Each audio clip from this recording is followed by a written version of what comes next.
Hello दोस्तों।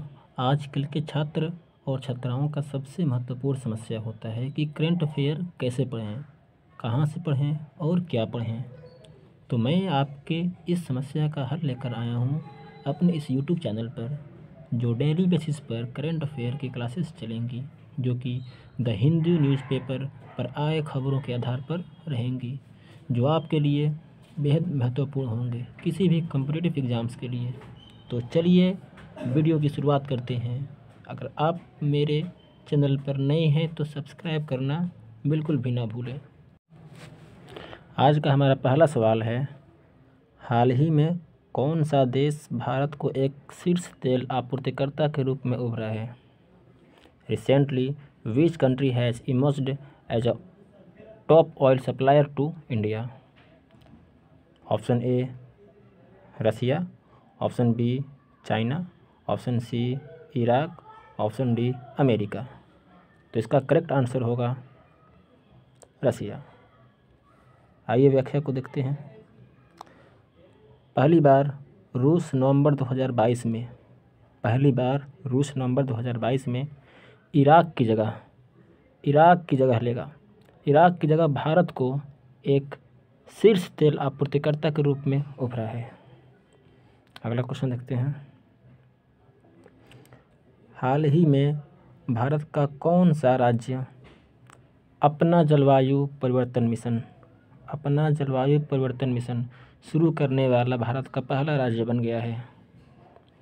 Recently which state has become the first state in India to launch its climate change mission? Option A Tamil Nadu, option B Karnataka, option C Uttarakhand, option D Bihar. Right answer is Tamil Nadu. आगे व्याख्या देखते हैं।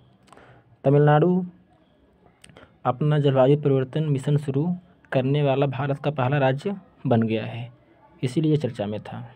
तो ध्यान रहे कि एकमात्र तमिलनाडु ही है। नेक्स्ट क्वेश्चन, हाल ही में किस बैंक ने कर्नाटक के झीलों के कायाकल्प के लिए 4.26 करोड़ रुपए दान को मंजूरी दी है? Recently which bank has approved a donation of 4.26 crore for the rejuvenation of lakes in Karnataka?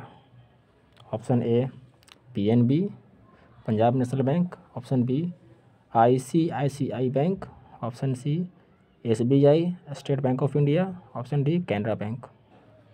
इसका करेक्ट आंसर है SBI। देखते हैं इसका व्याख्या। भारतीय स्टेट बैंक यानी कि SBI ने कर्नाटक के कोलार जिले में 7 प्रमुख झीलों के कायाकल्प के लिए 4.26 करोड़ रुपए दान को मंजूरी दी है, इसलिए चर्चा में था। ध्यान रहे SBI बैंक है जिसने 4.26 करोड़ रुपए दान दिया है, वापस नहीं लेगा, दान दिया है। नेक्स्ट क्वेश्चन है, हाल ही में किस राज्य सरकार ने बद्री गाय की उत्पादकता बढ़ाने के लिए सेक्स सॉर्टेड सीमेन और एम्ब्रियो ट्रांसफ़र तकनीक की योजना बना रही है?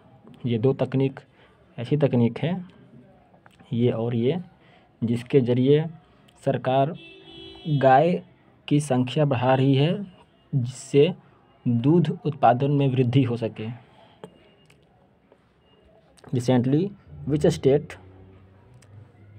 Government is planning sex sorted semen and embryo transfer technique to increase the productivity of Badri cow? Option A Bihar, option B Uttar Pradesh, option C Gujarat, option D Uttarakhand. Right answer is Uttarakhand. आइए इसका व्याख्या देखते हैं।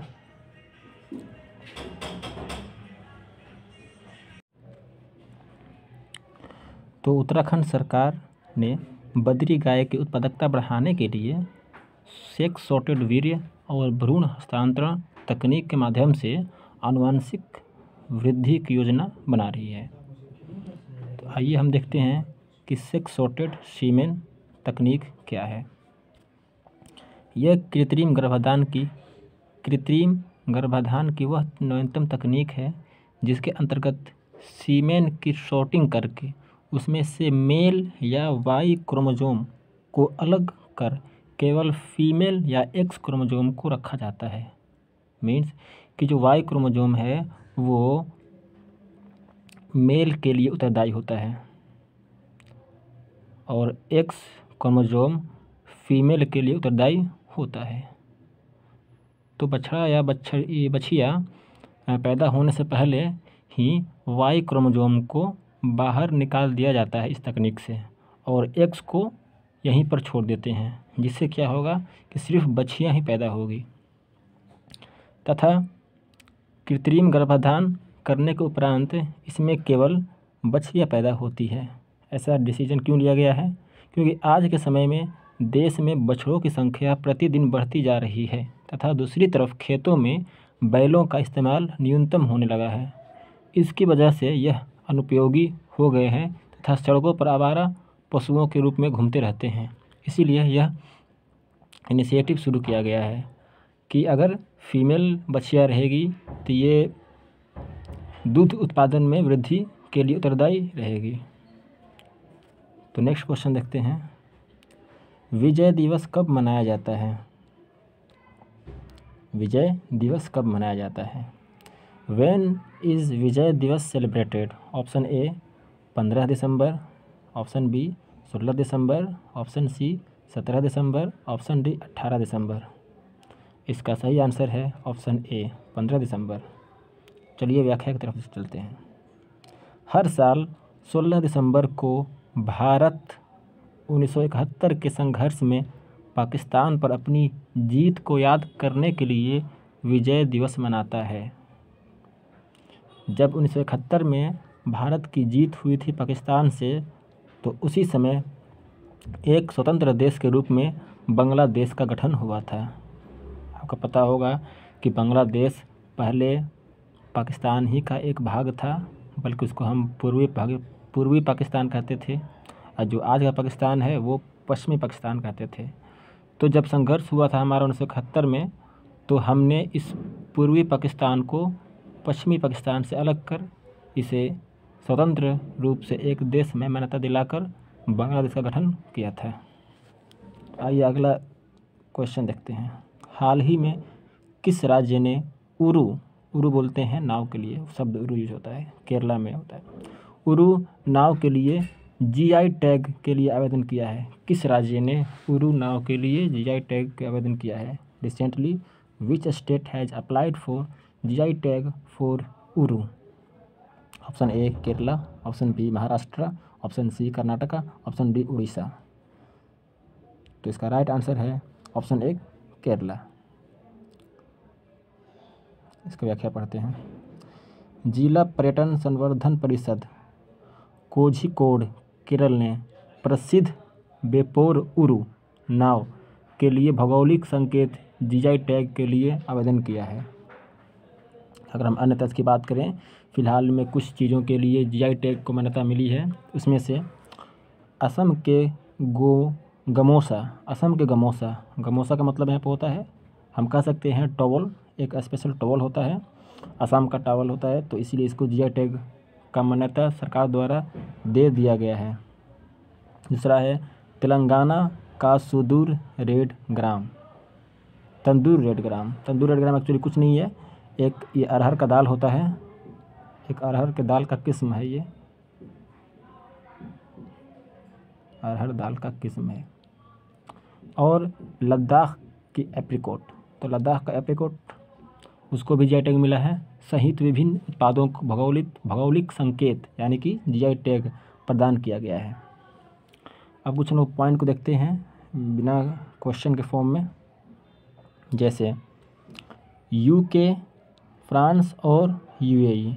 ध्यान रहे, यूके, फ्रांस और यूएई ने संयुक्त राष्ट्र सुरक्षा परिषद मतलब कि यूएनएससी में भारत की अस्थायी सदस्यता के लिए अपना समर्थन दिया है।